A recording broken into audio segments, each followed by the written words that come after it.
Hi everyone, आज हम आए हैं वसंत कुंज द सेकेंड इनिंग फैमिली में। This place is an old age come senior living centre. तो यहाँ पर आज हम देखने आए हैं, बट इन लोगों से इंटरेक्ट करने आए हैं कि जो यहाँ रह रहे हैं उनकी लाइफ कैसी है, उनकी लाइफ कैसे रही है, वो यहाँ तक कैसे पहुँचे। Lot of experiences about their lives, about their families, about their homes, about their daily routines. Plus यहाँ पे ऑर्गेनाइजेशन में उन्हें कैसा फील हो रहा है, उनका कैसे देखभाल की जा रही है. So I would request all of you to join me in this journey in interacting with these people. So here we are at the second innings home family और हम अंकल और आंटी से कुछ इंटरेक्शन करेंगे. Uncle, आपका नाम क्या है? मेरा नाम विजय अरोलिया. अच्छा, तो आप यहाँ पे कब से हैं? मेरे ख्याल में नियर अबाउट 2.5 साल हो गए. 2.5 साल. अच्छा, तो आपको यहाँ पे कैसा लग रहा है?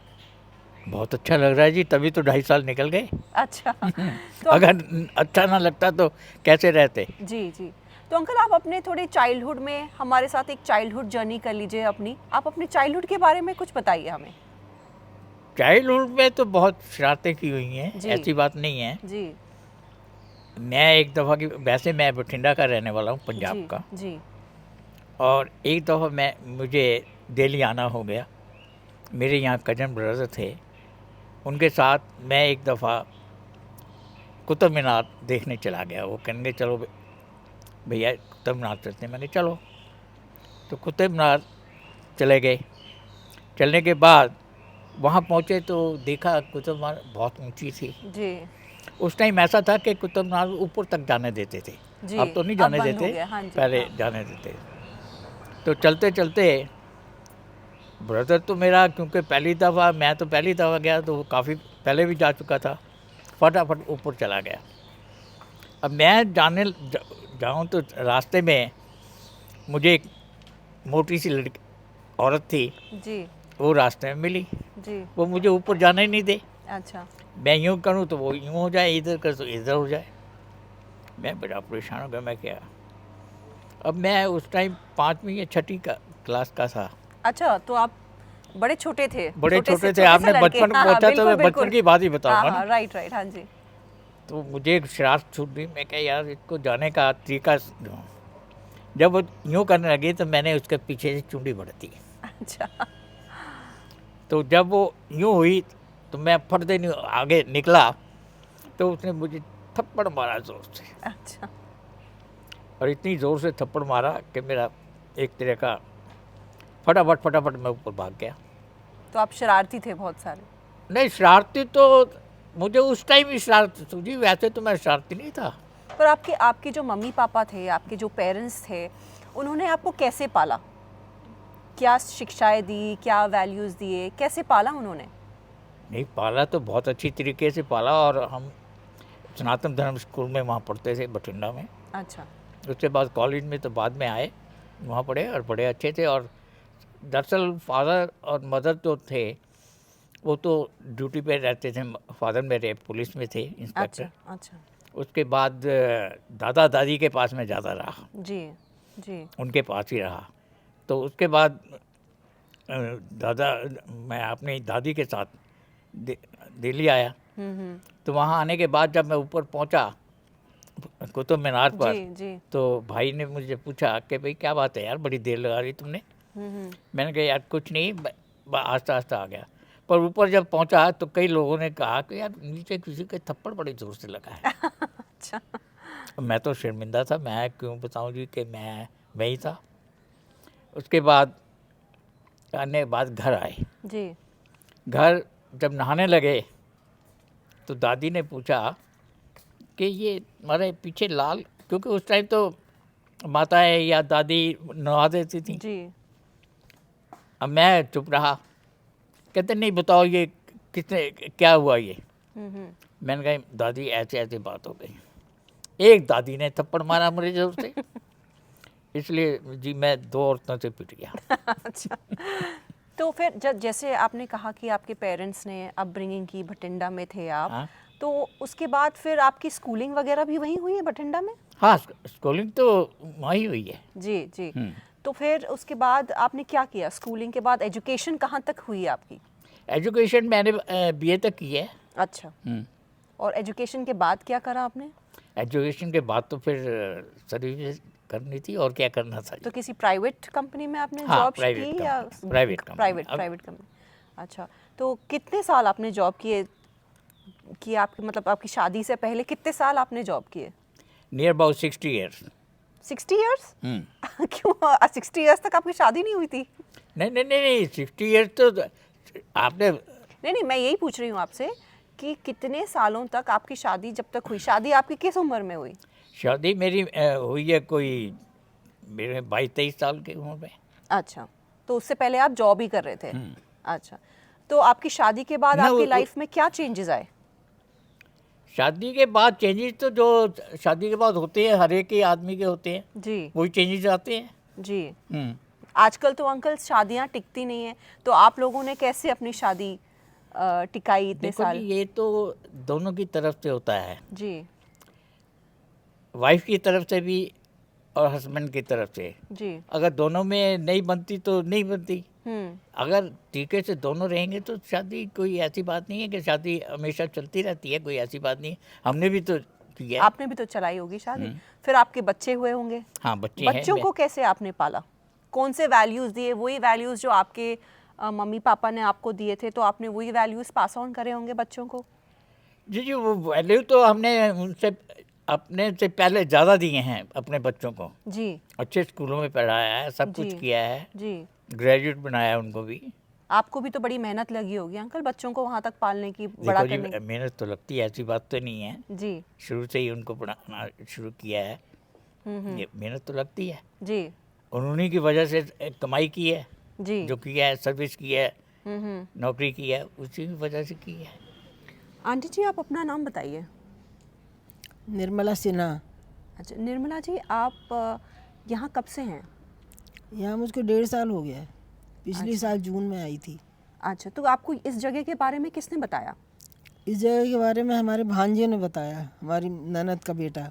अच्छा हाँ, उसके एक फ्रेंड जहाँ जॉब करते थे कहीं मॉल में, जी। वहाँ एक ये बबीता नाम की एक कोई लेडी थी, वो वहाँ जॉब करती थी। उनकी मदर यहाँ थी, बबीता अच्छा। की। हम्म। तो बबीता ने उनको बताया। अच्छा, तो आंटी थोड़ा आपके लाइफ में फ्लैशबैक में चलते हैं। आपका बचपन कैसा रहा? बचपन बहुत अच्छा रहा। जी। हमारे फादर भी डॉक्टर थे, अच्छा हमको बहुत प्यार करते थे। और हम 16 साल के थे तब हमारे फादर नहीं रहे। अच्छा। भाई तो आपकी शादी किस उम्र में हुई? भाइयों ने की 22 साल की उम्र में। 22 साल की उम्र। भाइयों तो ने शादी से पहले और शादी के बाद का जो सफ़र रहा है आपका, वो कैसा था? सफ़र बहुत अच्छा रहा। शादी से पहले तो हमारे जब तक फादर थे तब तक का सफ़र जो हमारा था, वो और हमारी पूरी ज़िंदगी का सफ़र दोनों मिलाया जाए तो बराबर ही बैठेंगे। इतना प्यार मेरे पापा करते थे मुझे।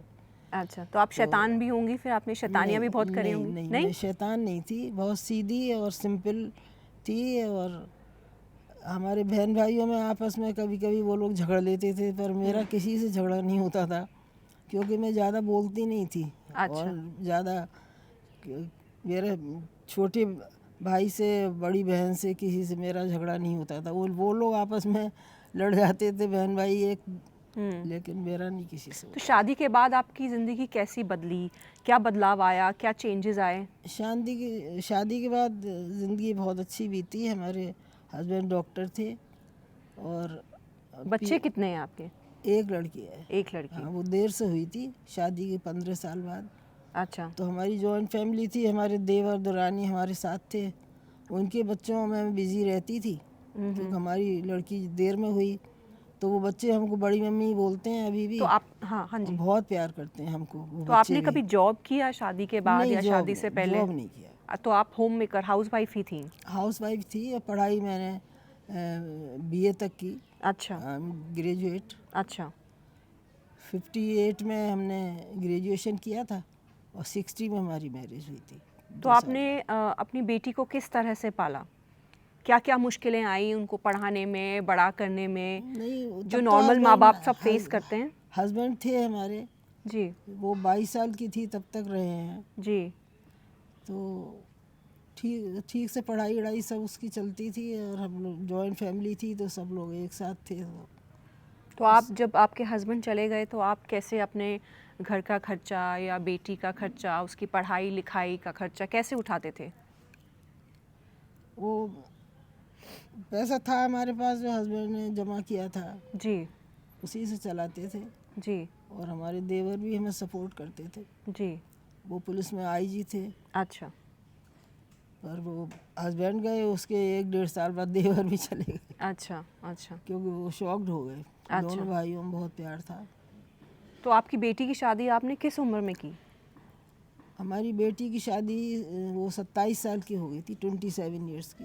फिर उसके बाद तो आप अकेले हो गए होंगे जब घर हस्बैंड में? के बाद। हस्बैंड के बाद और आगे- बेटी की शादी के बाद? हाँ नहीं, बेटी की शादी के बाद भी अकेले नहीं हुए, क्योंकि हम अपनी देवरानी और बच्चों के साथ ही थे। तो आपकी जॉइंट फैमिली थी? जॉइंट फैमिली थी, तो सब आपका इसलिए ख्याल रखते थे जॉइंट सब फैमिली में? हमारा ख्याल करते थे, और अभी तक भी वो कर रहे हैं बच्चे। जी। आते हैं आपसे हाँ, मिलने? आते हैं मिलने। लंदन में एक बेटा, वो वहाँ से मिलने 2 बार आ चुका मुझे यहाँ, जब से आई अच्छा हूँ। अच्छा। बहुत प्यार करता है, बड़ी मम्मी कहते हैं। तो आपको यहाँ आके कैसा लग रहा है? यहाँ के बहुत अच्छा लग रहा है। आपकी सारी जो ज़रूरत की चीज़ें हैं, जो मेडिकल फैसिलिटीज़ हैं, सब- सर्विसेज, सब- सेवा जो आपकी हो रही है? हाँ, सब हो रही है यहाँ पर, जी और सबका साथ मिला हुआ है, तो जी। कोई अकेलापन नहीं है। जी जी। क्योंकि बच्चे बिजी रहते हैं, तो हम अकेले थे, तो यहाँ वो अकेलापन अब नहीं है, सब साथ में चलिए हैं। चलिए, आपका आशीर्वाद सबके साथ रहे। हम जो जितने भी यंग जनरेशन है, हमें आशीर्वाद दीजिएगा हाँ ज़रूर। ताकि हम हमारी- ज़िंदगी में आगे बढ़ें, हमारे आप लोग खुश रहें। हाँ ज़रूर। Thank you. ठीक है। हमारी मैडम और हमारे सर बहुत अच्छे हैं, हमको बहुत प्यार दे रहे हैं, और जी। हमको ये नहीं लग रहा कि हमारा बुढ़ापा कैसे कटेगा। जी। बहुत आसानी से कट रहा है उन लोगों के प्यार से, जी ठीक और है। हमारा ध्यान बहुत रखते हैं सब लोग। जी जी ठीक बहुत है। अच्छे हैं यहाँ पर हमारे मैम और सर हैं, अच्छा जो हमको बहुत प्यार करते हैं। जी उनके ठीक प्यार है, से ही हम चल रहे हैं। चल रहे हैं, और हम व्हील चेयर पे आए थे। और अच्छा। अब देखिए आपके सामने किस तरह हम चल रहे हैं, अच्छा, बैठे अच्छा। बात कर रहे हैं। चलिए हम ठीक आए है। तो वैसे नहीं थे, ओके, ये ओके। हमारी मैडम ने किया है हमको अच्छा, बढ़िया इस बात काबिल- है। इस काबिल। तो अब हम इनसे ये सवाल पूछेंगे कि इनकी यंग एज कैसी गुजरी, इन्होंने यंग एज में क्या क्या किया। हाँ जी अंकल, आपका नाम क्या है? रंजन कुमार। अंकल जी, आपकी यंग एज कैसी थी जब आप 20 साल के थे, 30 साल के थे? उसके बारे में कुछ बताइए हमें। बहुत लग्जूरियस लाइफ थी। अच्छा I had a car and driver in college. Okay. तो वर यू वर्किंग, क्या आप जॉब कर रहे थे? No, my family was in business, अच्छा तो I was part of the business. Okay. अच्छा ओके। तो for how long did you do your business? Many years, from 1975 till 1995. Okay Then we had a separation. Okay. Then my wife and I separated. जी I have 3 children, जी। but only one has visited once. Otherwise, we are not much in contact. Okay. पर uncle, अब यहाँ पे आप आ गए हो, you are here now, तो अब यहाँ पे आपको कैसा फील हो रहा है, कैसा महसूस हो रहा है? quite happy here. I'm being looked after, medical care and food and everything is looked after, clothes. Okay. तो आपका जो डेली रूटीन होता है मैम, तो आपके डेली रूटीन में आप क्या क्या चीज़ें करते हैं? हम लोग यहाँ पे गेम्स भी खेलते हैं, जी हम बात भी करते हैं, जी। और फिर और भी कुछ होती है एक्टिविटीज़, वो करते हैं। अभी अभी मुझे दिख रहा है यहाँ बैनर लगा था हैप्पी न्यू ईयर का, हाँ तो आप जी। बताएंगे आपने न्यू ईयर के दिन क्या किया? न्यू ईयर के दिन हमने बहुत डांस किया, बहुत जी बहुत मज़े किए, जी। और इन्जॉय किया अपना न्यू ईयर। अच्छा, क्या आपके लिए यहाँ पे कोई स्पेशल लाइब्रेरी बनी है, या मेडिकल फैसिलिटीज़ कैसी हैं, क्या क्या सर्विसेज Medical- आपको मिल रही हैं? मेडिकल फैसिलिटी बहुत अच्छा है, जी कि अगर हम बीमार भी हो जाए तो हमारे मम्मा और डैडी हमारा ध्यान रखते हैं। जी। कुछ भी प्रॉब्लम हो, mamma daddy is there for us. अच्छा ओके। तो Always. you have any special activity that you like to do here? I like to normally like to sing. Oh, that's nice. That's lovely. और मैंने एक गाना भी खुद बनाया, अच्छा हाँ, इंग्लिश में। पता नहीं उस टाइम पे क्या माइंड में आया, कुछ मुझे समझ नहीं आया, पर वो गाना जब बनाना स्टार्ट किया जी।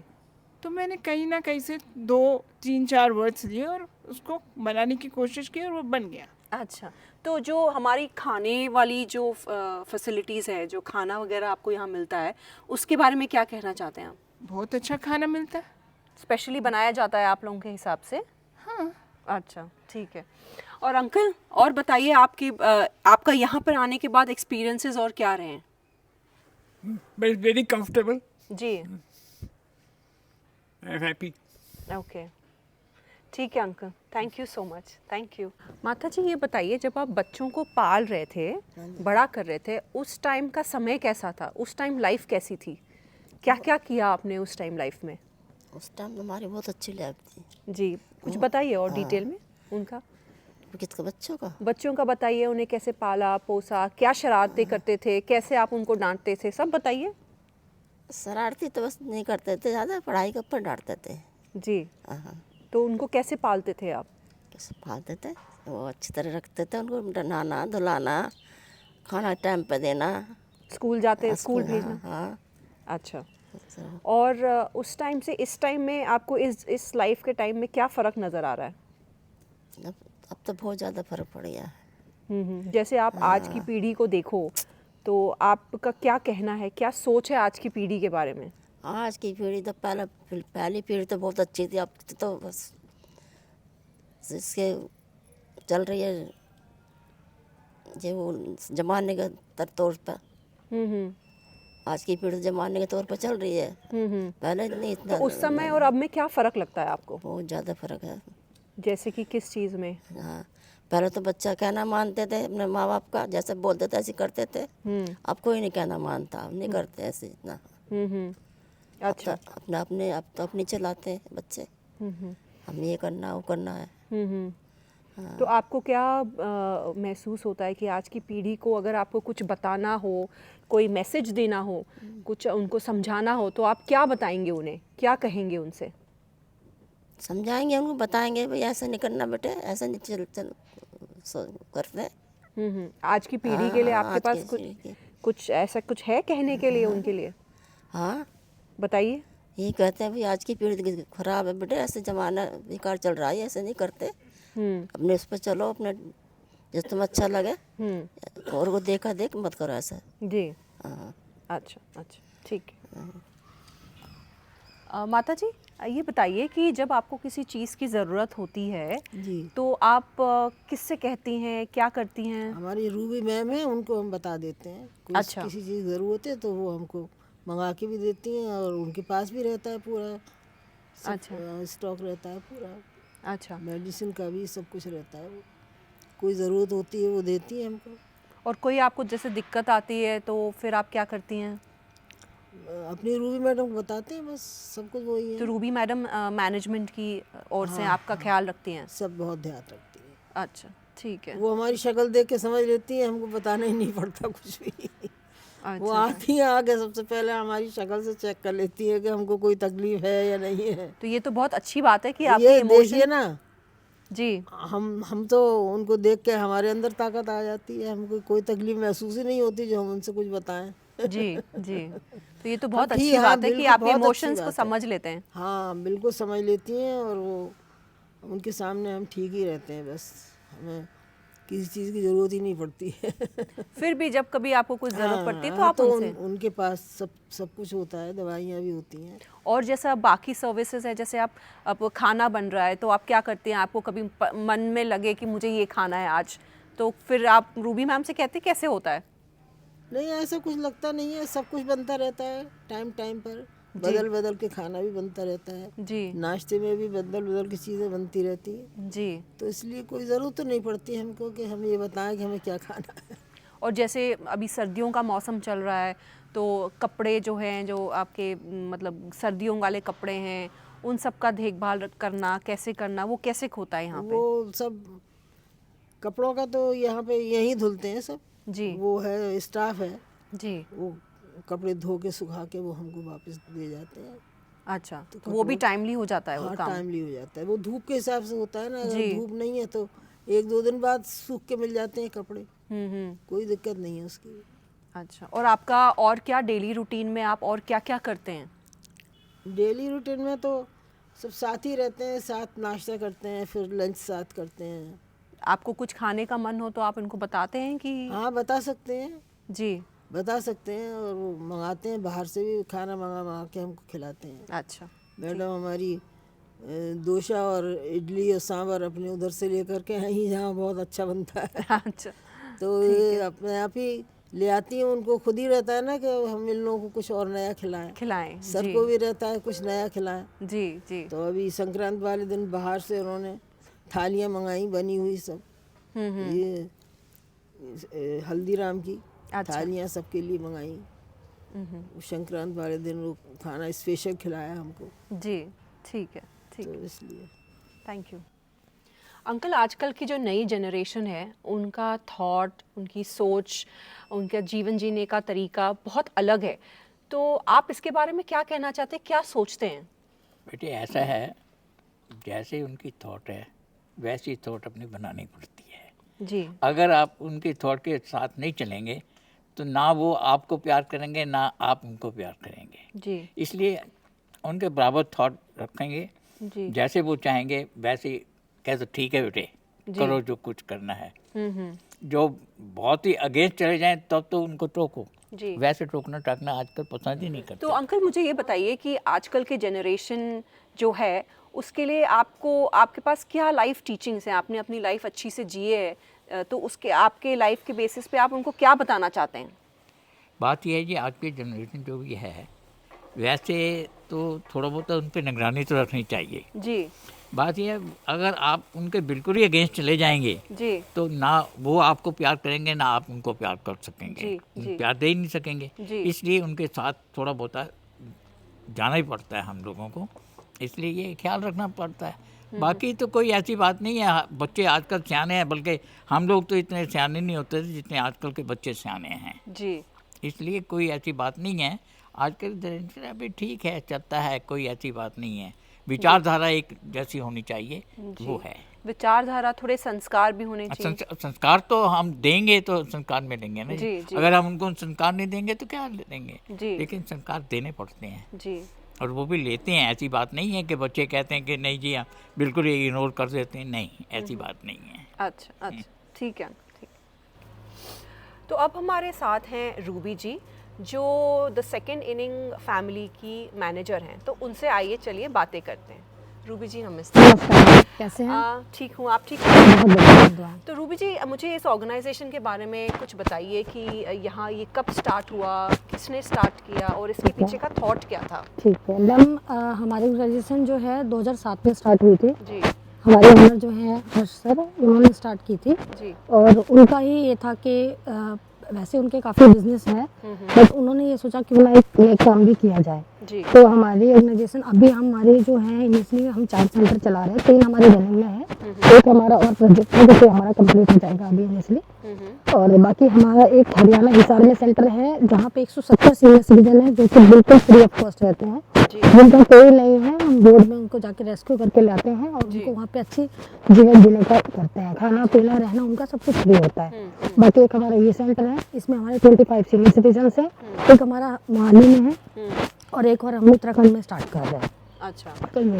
तो आपने कहा हर्ष जी ने स्टार्ट हाँ जी, किया, हाँ जी। तो उनके पीछे का क्या भाव था? मैम भाव यही था कि सर एक्चुअली पहले काफ़ी समय पहले काफ़ी अच्छी कंपनी में जॉब कर रहे थे, काफ़ी अच्छे उस पे पोस्ट पे थे, और आते जाते सर को कई बार एक सीनियर सिटीजन जो है रोड पे मतलब सर्दी के टाइम वो एक ही सीनियर सिटीजन को अक्सर रोड पे दिखते थे। अच्छा। तो उनको देख के उन्होंने एक बार रोका, उनसे पूछा, तो वो काफ़ी हताश लग रहे थे, काफ़ी दुखी लग रहे थे। तो सर ने उनसे बात करने की कोशिश की, बट उन्होंने अपना दर्द बताया नहीं, क्योंकि होता है ना फैमिली के बारे में कोई जल्दी बोलता नहीं है। माँ बाप के बच्चे बहुत बहुत इंपॉर्टेंट होते हैं, आप समझते हैं। बच्चे भले ही माँ बाप को थोड़ा बहुत कहीं पर इग्नोर कर दें, पर माँ बाप कभी नहीं करते हैं। सर ने उनसे बात करने की कोशिश की, पूछने की कोशिश की, उन्होंने फिर भी कुछ नहीं बताया। तो लगातार ये सिलसिला चलता रहा। एक दिन सर से उनको सर के भाव अच्छे लगे, मतलब उनको लगा कि इंसानियत के नाते पूछ रहे हैं तो मुझे बताना चाहिए। उस दिन भी बहुत सर्दी का टाइम था और उनके बच्चों ने उनको मार के निकाल दिया था। अच्छा। वो रो भी रहे थे काफ़ी। तो उस चीज़ को देख करके सर ने वो निश्चित लिया कि मुझे ऐसा करना चाहिए, ऐसे लोगों की सेवा करनी चाहिए। तो फिर सर से हमें यहाँ की फैसिलिटीज़ के बारे में आप कुछ बताइए कि क्या क्या फैसिलिटीज़ यहाँ आपने तो दे मैम रखी सारी हैं? फैसिलिटीज़ हैं, खाना पीना रहना तो है ही है, उसके साथ बेसिक ही मेडिकल फैसिलिटी हम देते हैं जो कि एक सीनियर्स को ज़रूरी है, इम्पोर्टेंस होती है। जी। हमारा मेडिकल खुद का रूम है, उसमें सारी चीज़ें हैं जो कि एक स्टेबल करने के लिए एक सीनियर को होनी चाहिए। जी। सो ये है हमारा तो डॉक्टर्स वगैरह आपके पास जो आते हैं? ऑन पैनल डॉक्टर है, 40 हॉस्पिटल हमारे ऑन पैनल है, एल स्पाइनल इंजरी हमारे ऑन पैनल है, रॉकलैंड हमारे ऑन पैनल है, जो हमारे नियर बाय नज़दीक के हॉस्पिटल हैं सारे ऑन पैनल है। अच्छा जी। तो मतलब इनके रेगुलर चेकअप्स वगैरह रेगुलर होती हैं? चेकअप होता रहता है मैम, टाइम पे हमारा पैरामेडिकल स्टाफ हैगा जो कि इनको तो देखता है, आपने इनकी कहा था, आप मेडिसिन। कह रहे थे कि फिजियोथेरेपिस्ट वगैरह हाँ जी, भी हैं? फिजियोथेरेपी आते हैं, रोज फिजियोथेरेपी आते हैं जिनकी, क्योंकि कुछ लोग ऐसे हैं बेड रिडन नहीं है और सर्दियों में ज़रूरत ज़्यादा पड़ती है, जी जी। तो वो रेगुलरली बेसिस पे करवाते जाते हैं। अच्छा, और इस जैसे आप बाकी सर्विसेज जैसे खाना हो गया, कपड़े हो गए, जो बेसिक हाइजीन डेली का रूटीन बहुत का ज़्यादा चीज़ें ख्याल, चाहिए। हाइजीन का मैम बहुत ज़्यादा ख्याल रखना पड़ता है और हम रखते भी हैं, जी। क्योंकि इनकी हेल्थ खराब हो गई तो ज़्यादा बर्डन बढ़ जाती है। जी। तो बेसिकली है कि हाइजीन का ख्याल रख लो, वो ज़्यादा बेटर रहेगा। अच्छा। परेशानी झेलने से अच्छा है कि उनके हाइजीन का ख्याल रखें, खाना पीना उनका प्रॉपर रखें, मील टाइम से दें, टाइम से खाना होता है इनका, टाइम से ब्रेकफास्ट होता है, टाइम से लंच होता है, डिनर भी इनका टाइमली हो जाता है। तो एक रूटीन हम लोगों ने सारा बनाया हुआ है कि इस हिसाब से हम ये सब करते रहते तो हैं। आप फंक्शंस, ओकेजन, त्योहार ये सब भी सब सेलिब्रेट करते कुछ हैं? मैम, सब कुछ सेलिब्रेट होता है, हर फंक्शन यहाँ सेलिब्रेट होते हैं, हर बर्थडे सेलिब्रेट होते हैं, हमारा आपका, इनका, सीनियर्स का, सबके, हमारी फैमिलीज के बर्थडे, हम सबकी मैरिज एनिवर्सरी, सर अपने सारे फंक्शन यहीं पे सेलिब्रेट करते हैं इन लोगों के साथ। अच्छा। हाँ जी। तो मैम यहाँ पे जैसे इस ऑर्गेनाइजेशन को चलाने के लिए फंडिंग की भी ज़रूरत पड़ती होगी, बिल्कुल। तो कहाँ से आप कैसे ऑर्गेनाइज करते मैम हैं वो सारा कुछ सर, वो सारा कुछ सर मैनेज करते हैं। अच्छा। हम लोग सिर्फ इन लोगों की केयर टेकर का ख्याल करते हैं, इन लोगों की हम बेसिक चीज़ों का ख्याल रखते हैं, वो जी। सारा कुछ सर करते वो हैं। हर चीज़ करते जी, हैं हर सारा, सर मतलब करते हैं उनके सारा। वो बता रहे थे कि उनके थोड़े कॉर्पोरेट्स के तो साथ जो के जुड़े साथ हैं, जुड़े हुए गवर्नमेंट हैं, ऑर्गेनाइजेशंस के साथ जुड़े हुए हैं। बिल्कुल मैम, वो सारा वो सर मैनेज करते हैं। अच्छा। हाँ जी। तो आप इतने टाइम से इनसे जुड़े हैं, तो आपके अंदर क्या फीलिंग है टुवर्ड्स, आपने इनके साथ सबके लाइफ एक्सपीरियंसेस देखे होंगे, सुने होंगे, समझे होंगे, तो उसमें से आपके अंदर भी कुछ ऐसी फीलिंग आती होगी, कुछ थॉट्स आते होंगे, तो हमारे साथ शेयर करिए। मैम बिल्कुल आते हैं, इतना आसान नहीं होता, मैं आपको बता दूं, एक सीनियर को घर में रखना इतना डिफिकल्ट होता है, तो यहाँ पे 25-30 सीनियर सिटीजन को रखना भी बहुत आसान नहीं होता। बड़े अच्छे अच्छे चैलेंज आते हैं मेरे आगे, मेरे सामने भी बहुत ऐसे ऐसे चैलेंज आते हैं जो मुझे उसको, क्योंकि देखिए सीनियर्स हैं, बच्चा अगर हमारे घर में है ना तो हम उसको डांट सकते हैं, हो सकता है हम एक लगा भी सकते हैं, पर हम इनके साथ तो ऊंची आवाज़ में बात भी नहीं कर सकते। तो सबसे पहली चीज़ तो पेशेंस बहुत ज़्यादा चाहिए होता है इनके साथ। बाकी ये क्या चाहते हैं, ये जो चाहते हैं वो कर दो, जी। वो खुश हैं, इसीलिए खुश है, अब वो खुश तो हमारे सारे काम आसान। हाँ। तो उस तरीके से हमें पेशेंस का बहुत ज़्यादा ख्याल रखना पड़ता है, और इनकी हर इंसान का एक अलग लाइफस्टाइल होता है, तो इनका भी सबका अलग अलग, लोगों का अलग अलग लाइफस्टाइल है, तो उस हिसाब से हम चलते हैं, रूटीन को तो फॉलो जो करते हैं। नए जनरेशन है आज के डेट में, जो बहुत इंडिपेंडेंट सोच रखते हैं, उनके लिए आपके पास कोई मैसेज है जो आप उनको दें कि you know how you should treat your parents, कि घर में लोगों का कैसे ख्याल रखा जाता है, एल्डरली लोगों का? मैम मैं एज ऑर्गेनाइजेशन के हिसाब से मैं यही कहना चाहूँगी, आज की जनरेशन को ये कहूँगी कि अपने पेरेंट्स को आप एक बार अपने पेरेंट्स के साथ सिर्फ आधा घंटा बैठ जाओ, जी। सिर्फ आधा घंटा उनको दे दो, आप उनके साथ आधा घंटा बैठ जाओ, आपको शायद हो सकता है दुनिया भर की जन्नत आपको मिल जाएगी, हर खुशी भी मिल जाएगी, हर वो काम आसान हो जाएगा जो आप करना चाह रहे हैं, जो आपके लिए स्ट्रगल है।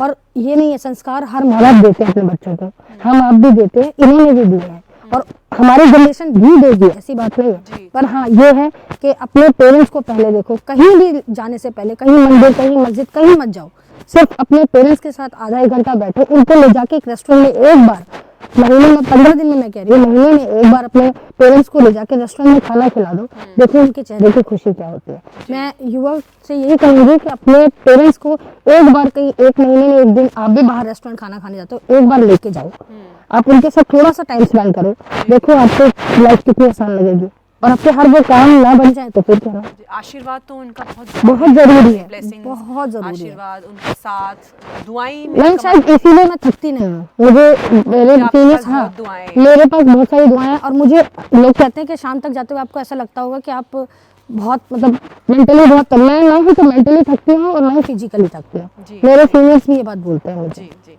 ठीक है ma'am, thank you so much. अच्छा लगा जैसे- आपके चैनल पे, हाँ जी। आप लोग आए, बहुत अच्छा लगा, आप लोग ऐसे ही करते रहें, और भी ऐसी जगह जाए जहाँ पर लोगों के ठोस नहीं मैम, समझ में आए। हम भी लोगों को ये अपील बिल्कुल, करना चाहते हैं बिल्कुल। कि ये ऑर्गेनाइजेशन है, यहाँ पे आप लोग आइए, थोड़ा टाइम बुजुर्गों के साथ साथ बिताइए। बिताइए, और जिस तरह से आपकी हेल्प होती है, हो सकती है, जिस भी तरह से आप हेल्प कर सकते हैं, बिल्कुल करिए। यहाँ रूबी बिल्कुल मैम करिए। है, इनसे कांटेक्ट कीजिए। ये वसंत कुंज में है, मैं आपको एड्रेस और लोकेशन सब अपने चैनल पे डाल दूंगी, आप प्लीज़ आइए। मैं हार्दिक हार्दिक स्वागत आपका जब आप आएंगे, और अपनी तरफ से जो आपसे बन पाए वो इनके लिए ज़रूर वो करिएगा। जरूर करिए। Thank you. Thank you so much.